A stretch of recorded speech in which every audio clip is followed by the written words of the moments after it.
So the first chapter we are going to see today is sculpture. What's a sculpture, everyone? What is a sculpture? It's when you make something with your hands, like you sculpt it out, like you. That's right. You're right. So the sculpture is the three-dimensional medium in art. So let's see in detail. So this is Michelangelo, who is the Renaissance master. And he is generally regarded as one of the finest sculptors in the Western tradition. Some would say greatest. So he is a Renaissance sculptor, architect, and painter. He is a rival of Leonardo da Vinci. And his name means Archangel Michael. He began serious work as an artist at the age of 13 and did not stop until death claimed him 76 years later. His equal may never be seen again. So the sculptures materials include diverse materials such as marble, metal, ceramics, wood, glass, wax, ice, plastic, and fiber. Sculptors' method today still include chiseling, as Michelangelo did, curving, molding, assembling, and constructing. But inventive sculptors are finding new ways to create their art and new materials to make it with. There are two basic types for displaying sculptures. The first type is freestanding sculpture, which is three-dimensional approach, and the other style is relief sculpture, which is specifically designed for viewing from one side. So let's see what these are in detail.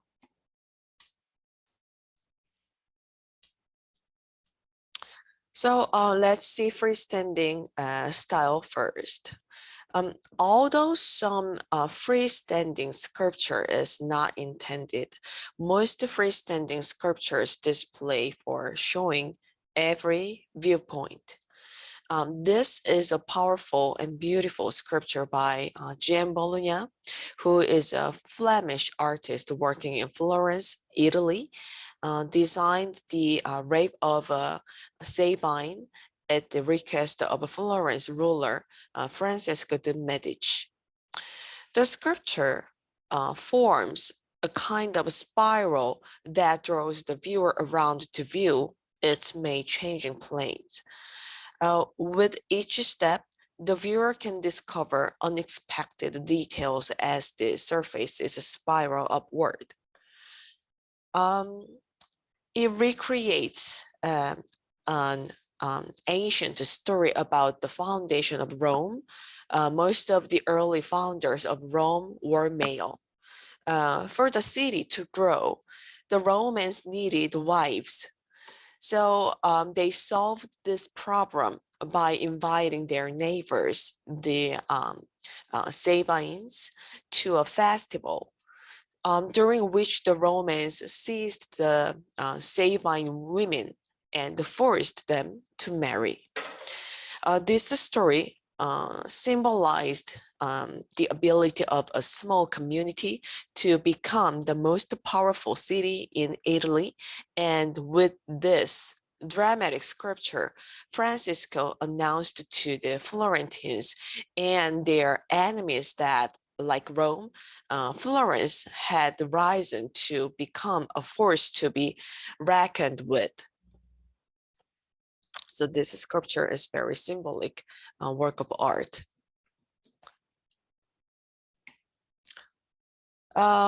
Now, let's see relief type of sculpture.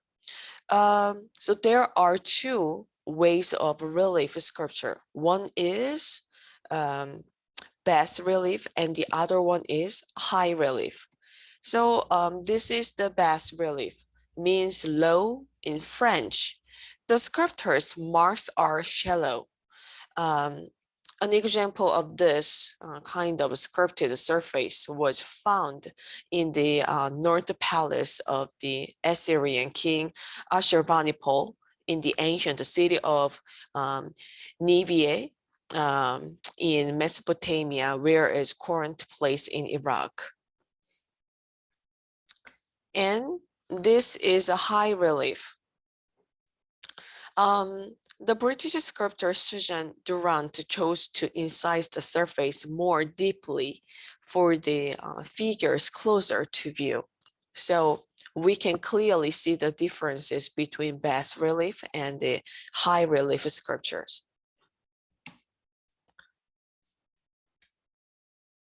The sculpture method are either subtractive or additive, as you can see.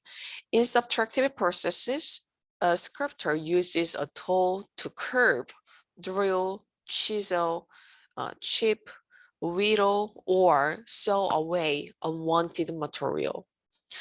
In the additive processes of modeling, casting, or constructing, sculptors add materials to make the final artwork. We are going to see a few of these sculptural methods now. The first one is curving as the subtractive method. The most ancient works of art that still exist were made using subtractive method of sculpture. Most of these were made of stone and were worked by chipping, curving, sanding, and polishing. Polishing. And one of the largest and the most famous sculptural portraits was executed using this subtractive method, curving on a mountainside in South Dakota. The Mount Rushmore National Memorial was executed by John Borglum. And Borglum approached the task with great care and drive, changing the original idea of local figures to that of 4 presidents. He spent 2 years looking for a mountain with the right stone characteristics to make the work a success. And most of the subtractive sculpting was done by skilled miners using dynamite placed strategically to remove large masses of stone. The choice of location and drilling practice were essential because once the stone was removed, it could not be replaced. Now let's see, so this is the modeling method as the additive sculpture.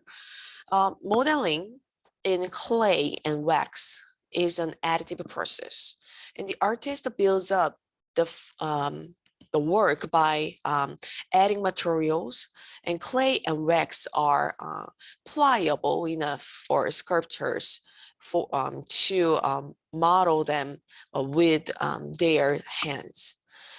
Large sculptures such as this ancient coffin sculpture are built from multiple pieces fired individually. So let me just use the highlights. So we can see here assemblies line in the middle, see, of the sculpture, and 4 separate baked clay pieces make up this coffin sculpture. So here is, so I can guess, this part is, another piece, another, assemblies line like this. So probably these 4 pieces are, made separately and then put them together. And now let's see the casting additive method.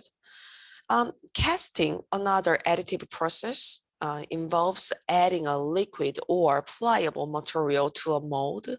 It is done in order to set a form in a more durable material, or to make it possible to create multiple copies of the work. So here is the detailed steps. The first step in casting, here, 1 or 2, is to make a model of the final sculpture like this. So this is the final look the artist want to show. So this is used to make a mold. So this is the process to make a mold, the number 4 and 5. A casting of liquid is often molten metal, but other materials such as clay, plaster, acrylic, polymers, or glass are used. So, and it is poured into a mold like this. When it hardens, the result is a detailed replica of the original model. So let me share a video to see the casting additive sculpture method in detail.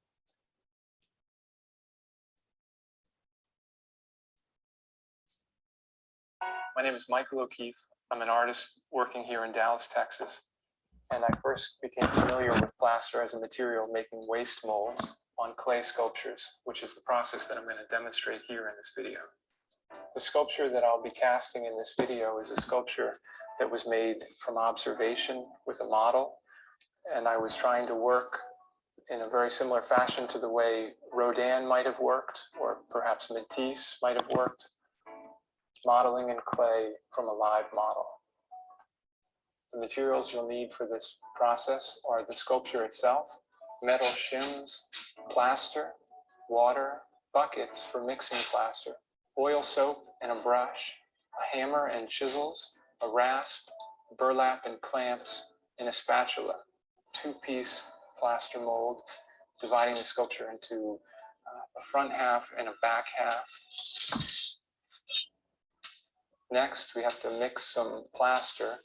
And to make plaster, we add the gypsum powder to water, roughly at a ratio of 1:1. But the best way to mix plaster is to use your eyes and to add powder to water until it just barely sits on the surface of the water.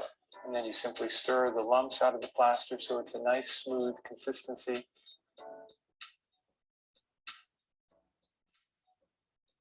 At this point, we want to apply the face coat of plaster to the first half of the sculpture using a brush. We want to use a brush here to make sure that the plaster gets down into every little nook and cranny of the clay, and it wants to be a nice thin consistency so that any air bubbles can escape from the plaster. And then we want to take a spatula with a mixture of plaster that's further along in the process of setting up so that you can add it to the edge of the mold using your spatula. Then we want to add one more coat of plaster to the rest of the mold so that it's about 3 layers thick. The idea here is to have a relatively thin mold with a thicker section where the shims are. This gives the mold some strength and durability.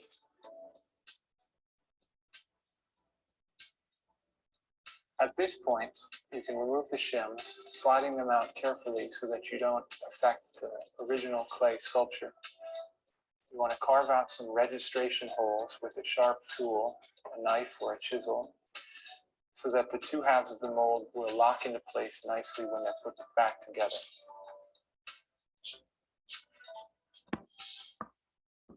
Here I'm painting on a clay slip to the shim line of the mold.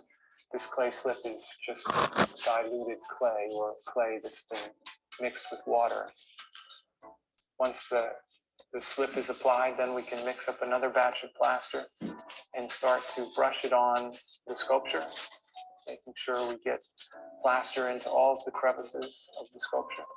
and making sure that we put plaster on the shim edge. After the first base coat, we can then add another coat of thin plaster to the mold. Once both sides of the mold have 3 coats of plaster, then it's time to add some supports that will give the mold a little bit more structure, a bit more strength when it's time to pull the mold apart and then pour the plaster in the mold.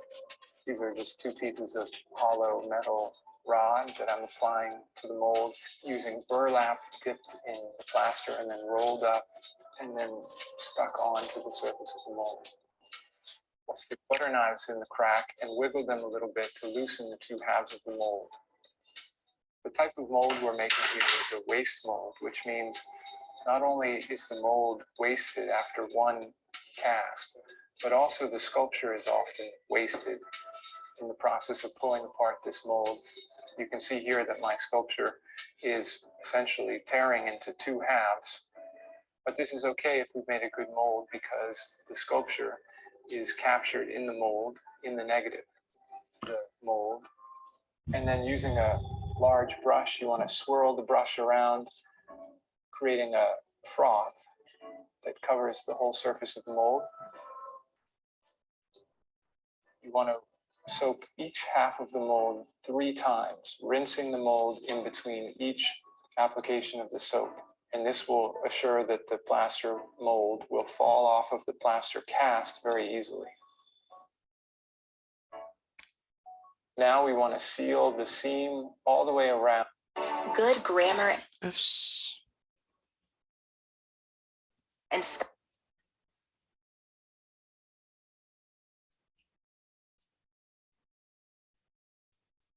Sorry about that. So he's connecting the mold again. And then you're gonna pour.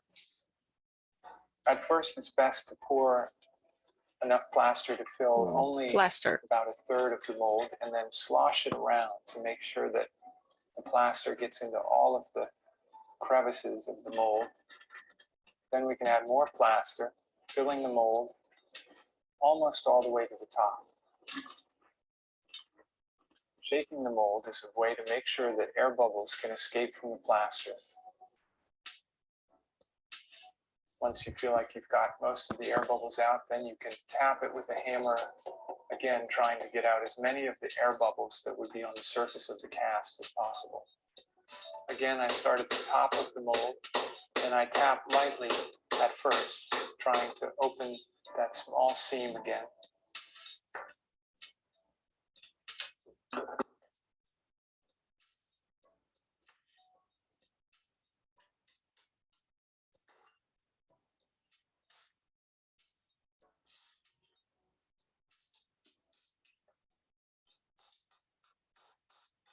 Some small pieces of the mold that are stuck in crevices. You also need to use a tool to remove the shim line, which will be a very thin fin of plaster that sticks up along the shim line. All right, so that was casting.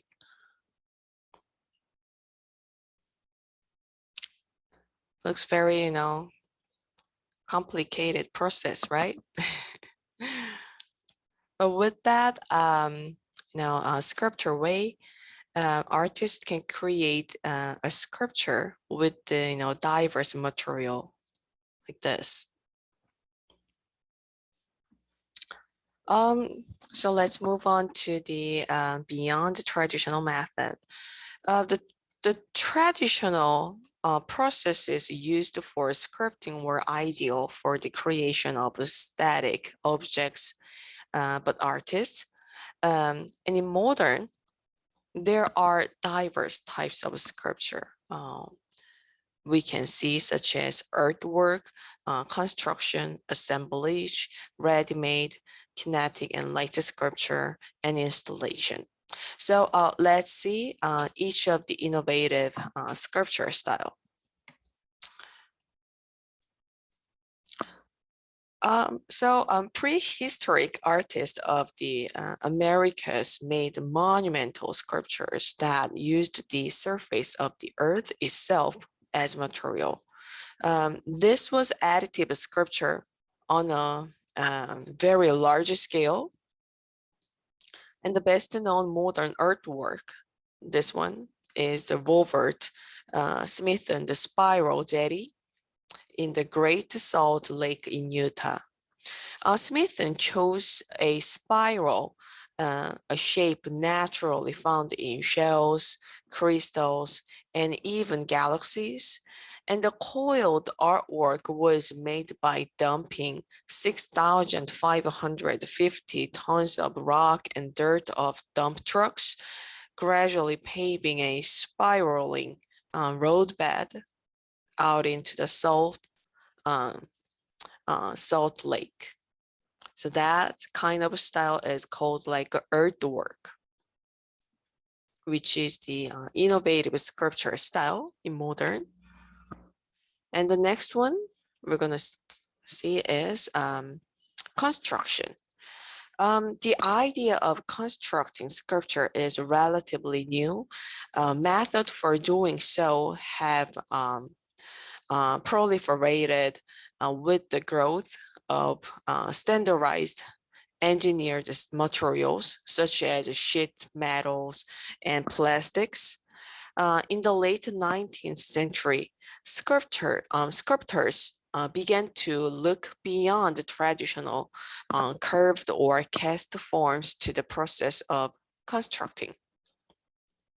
And this is British artist Damien Hirst work, and he made his work the physical impossibility of death in the mind of someone living out of a large tank full of formaldehyde in which he suspended a death shark. Of course, not every part of his work was constructed. Hirst had the shark caught by fishermen. The entire work resembles a dissection specimen in a biology class.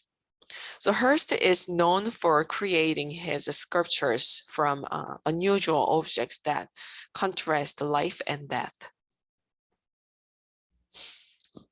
And here is also a modern innovative sculpture style, assemblage. The practice of gathering objects and fabricating them into a work of art is called assemblage. The gathered objects, sometimes called found objects, are repurposed so that they support the visual ideas and compositions of the artist. And ready-made.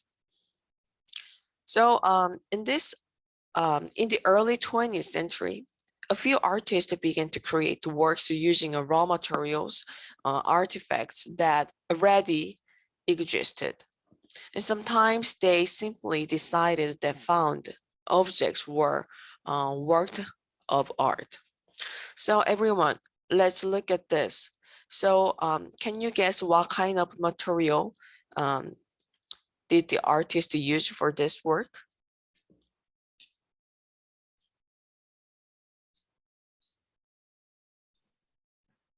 Would it be metal? Yes, metal. Very good. Very good approach. So can you guess what it is? This one? It's a part of a Bicycle? bicycle. That's right. So this is a seat of a bicycle and this is a handle of a bicycle. And then the artist created, what did he make? Is it a bull? Oh, yes, it's a bull's head. Very good. Very good. So this is a Pablo Picasso's work, and he took the handlebars and the seat of a bicycle and combined them to make a bull's head. And such artworks are known as ready-made. And also we learned this ready-made on the first day of the course, right? When we saw Marshall Duchamp fountain, the male's urinal work. So that work Oh, is yeah. also, yes, ready-made. Yes, that is the one of the innovative sculpture style in modern. And the let's see the kinetic and light sculpture. So let's just remind what the kinetic art is. Do you remember what the kinetic art? What does it mean now? Kinetic. Was it No. the art that moves around? Perfect. Yes. Yes, it is. Very good. So the technological advances in our society have created more opportunities for creativity.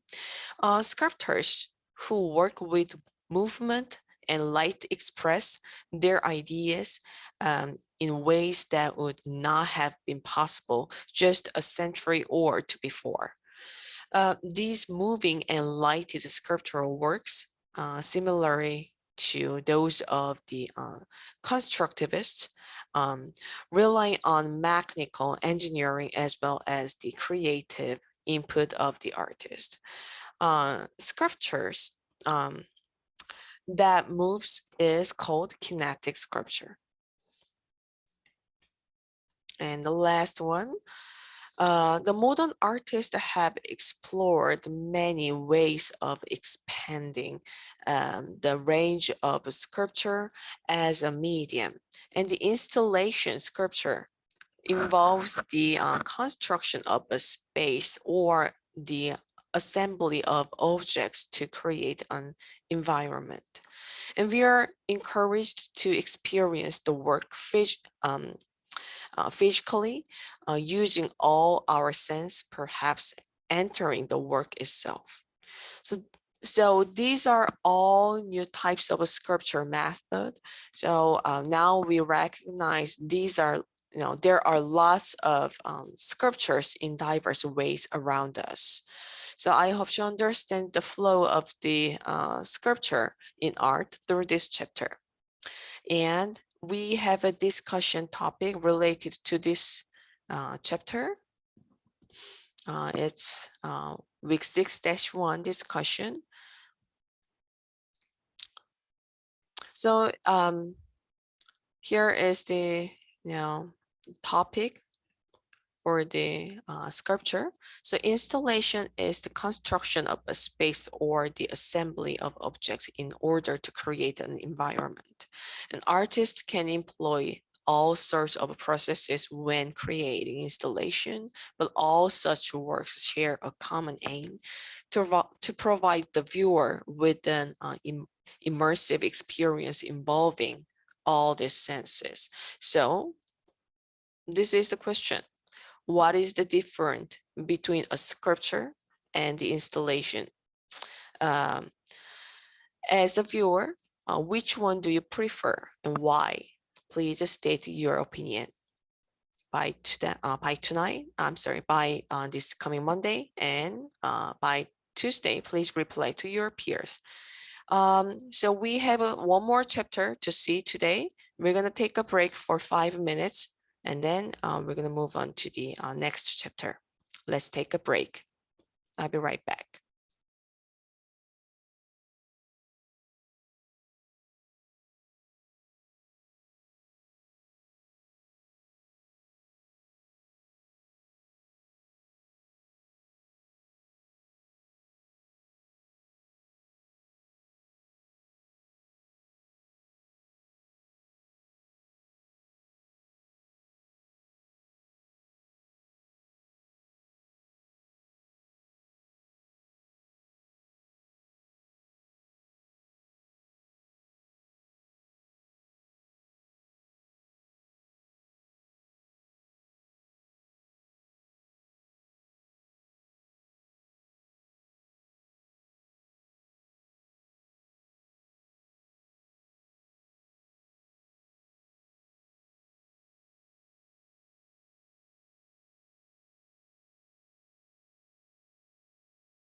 Everyone, please come back.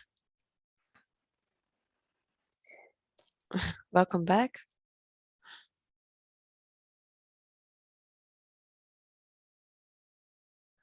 All right, give me 1 second.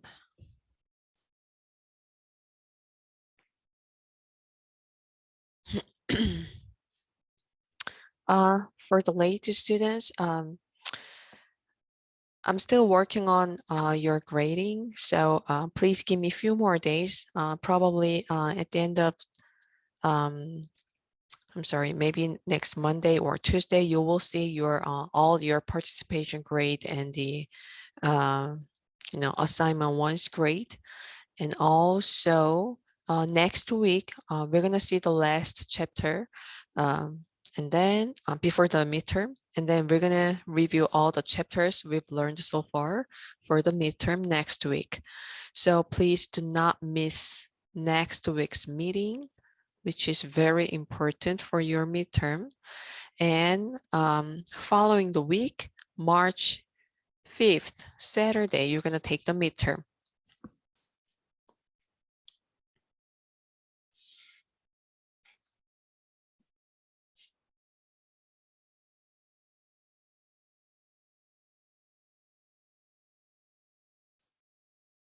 All right.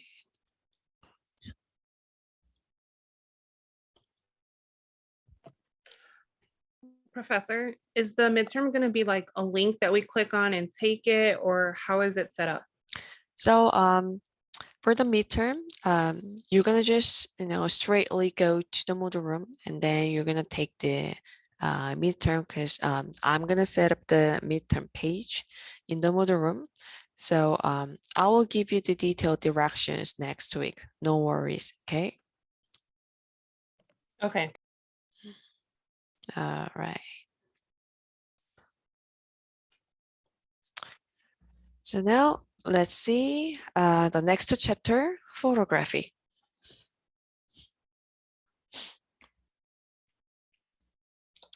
So camera and computer technology is essential to business, advertising, education, government, mass media, and entertainment, and for our life.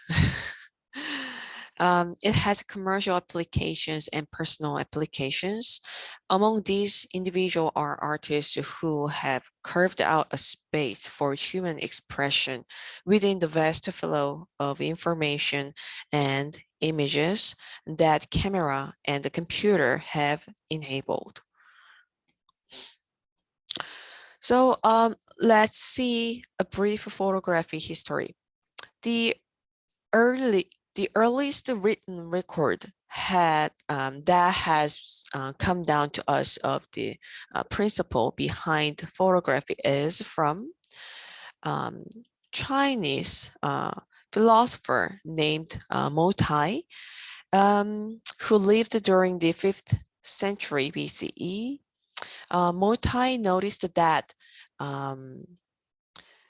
light passing through a pinhole opening into a darkened chamber would form an exact view of the world outside, like this image on the top, on the right top corner.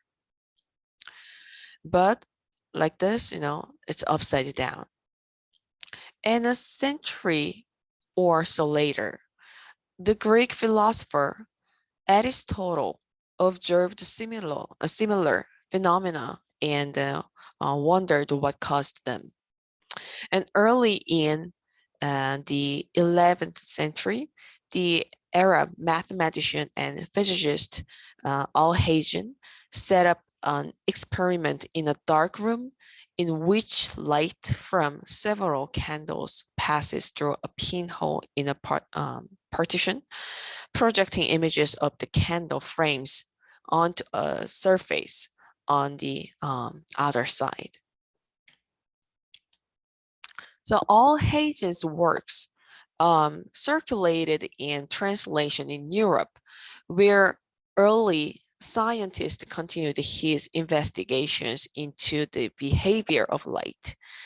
But it was not until Renaissance that a practical device was developed to harness those principles. It was known as the camera obscura, Latin for dark room. So with the development of lenses during the 16th century, the camera obscura could be made to focus the image it projected. Artists of the time concerned with making optically convincing representations through perspective and chiaroscuro welcomed this improved camera obscura as a drawing tool. So let me share a video how the camera obscura works with. How to transform a room into a camera obscura. A camera obscura, also known as a pinhole camera, is the concept that made modern-day photography possible. Now use the same principle to turn a whole room into a walk-in camera. You will need a room with one window, 3 or more 28 by 22-inch sheets of black poster board, a flashlight, a utility knife, and duct tape. Optional, a white sheet, a blanket, and a camera with exposure settings. Step 1. Find a room that has a window with a decent view. Look for a blank wall opposite the window since that's where the picture will be projected. If it's not blank, hang a white sheet on the wall. Step 2. Unscrew the ring from the top of the flashlight and remove the lens. Place the ring in the middle of the sheet of poster board and cut a hole around it. Then, tape the ring to the cardboard with duct tape. This will be the lens for the camera obscura. Step 3. Tape the remaining poster board over the window, overlapping if necessary. Leave an area uncovered in the middle of the window for the lens. Step 4. Tape the lens backing to the window with duct tape. The window should now be completely covered, and aside from the lens hole, there should be no light passing through. Step 5. Turn off all lights in the room and close the door so that the only light entering the room is from the camera lens. After a few minutes, your eyes will adjust to the dark and an image should appear on the wall opposite the window. Is it amazing? That's the basic, the mechanism of how the camera works with. So that is camera obscura. Like I just said, despite the sophistication of modern photographic equipment, the basic mechanism of a camera is simple, and it is no different in theory from that of camera obscura. So there are two mirrors. There are two mirrors in the modern camera. So the light now go through the lens like this, and it reflects on the first mirror, and then it goes to the second mirror, and it reflects on the opposite side of the window we see. So like this. So we can see the object is not upside down.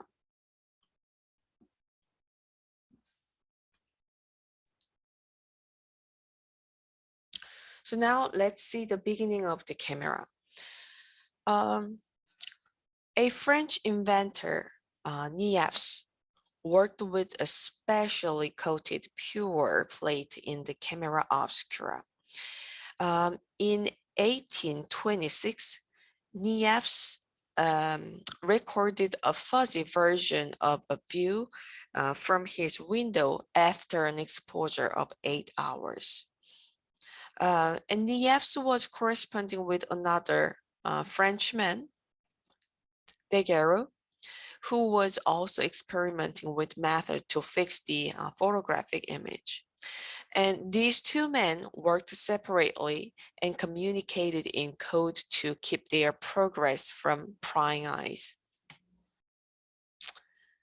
However, in 1839, Daguerre made the breakthrough, recording in his studio an image that was clear and sharp by methods that others could duplicate easily. Daguerre's light sensitive surface was a copper plate coated with silver iodide, and he named his invention the daguerreotype. Daguerreotype. So this is it. This is his breakthrough photograph, and this is the very first photograph in the world. Daguerre made the image illustrated here in 1839, the year the French government announced his discovery to the world. However, for all its early success, the daguerreotype was ultimately a blind alley for photography. The process produces a positive image, an image in which light and dark values appear correctly. So this image is unique and cannot be reproduced. The plate is the photograph. And the future of photography instead lay in technology that produced a negative image like this, one in which light and dark values were reversed. This negative could be used again and again to create several positive images on the light-sensitive paper. Photography found its essence as an art of potentially unlimited, low-cost multiples. So early photography required long exposure times and bulky equipment. This meant that photographers could not yet capture action.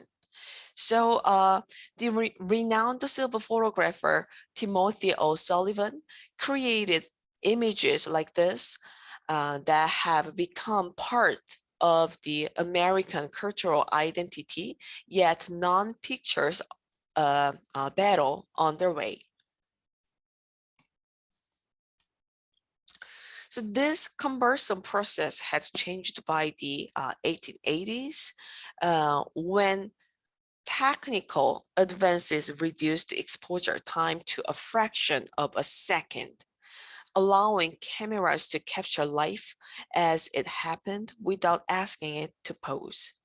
Then in 1888, an American named George Eastman developed a camera, the Kodak, which changed photography forever.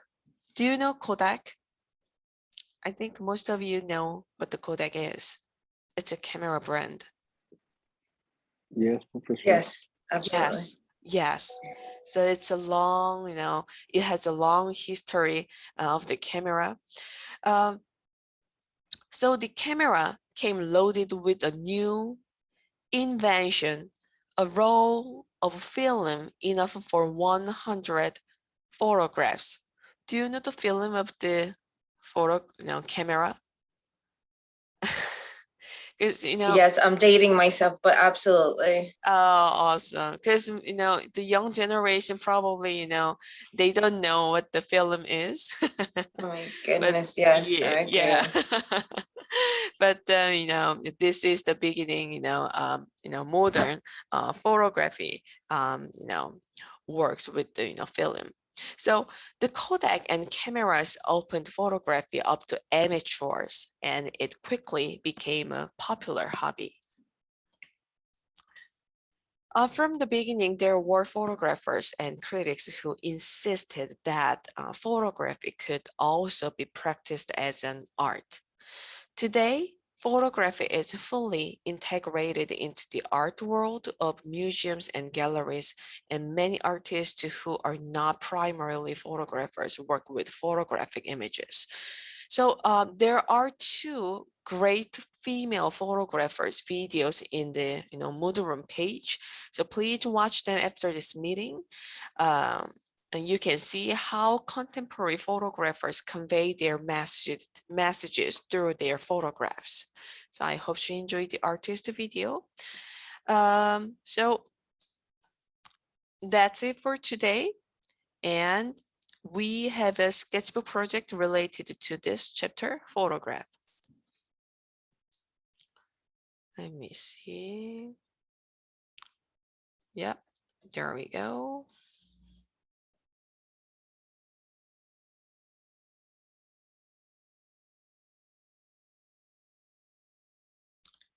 So our next sketchbook project is photography. Sounds fun, right?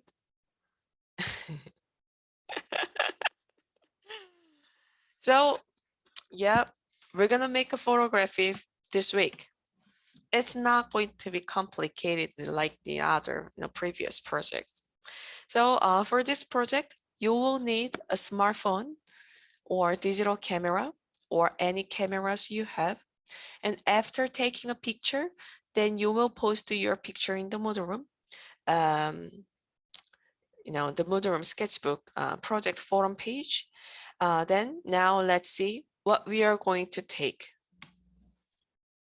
So here is the theme of the project.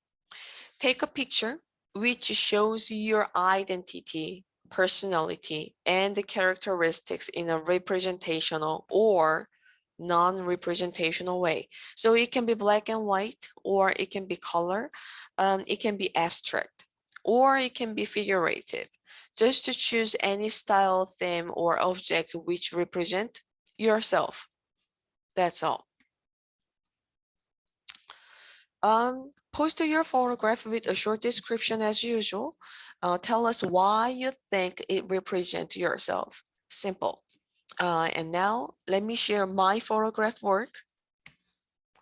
So this is one of my photograph work. I always dream if I were born again, I would be a bird. So I could be free to go anywhere. And I also wish I could be living in the nature so any civilized things could not bother me. That describes me. And I'm a person who would be free to travel and loves nature. So I mixed those two things in this photograph. So you don't need to make very profound symbols in your photograph.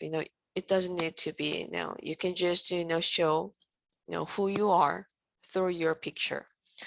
So let me share more examples.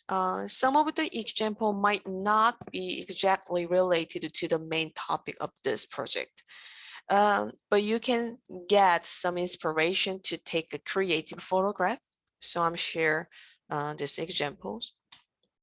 So this is a self photograph by photo montage technique. So you can use a photo editing apps or programs if you can use that. Or you can print two photos and make photo montage collage technique to create this kind of effect. And also you can access conceptual theme for this project. You don't need to include yourself to show who you are in your photograph. So you can just take a picture of an object which is related to yourself. Oh, this is one of my favorite example. You can create a very interesting effect like this picture. An interesting point, I think, in this photograph is the saturation and the colors point. So there's a girl and she's wearing a dress and her dress has only a vivid color in this picture. And the lake and the forest on the background is black and white. And also the foreground is brown with the very low saturation. So this low saturation of the subordination make this girl as a focal point.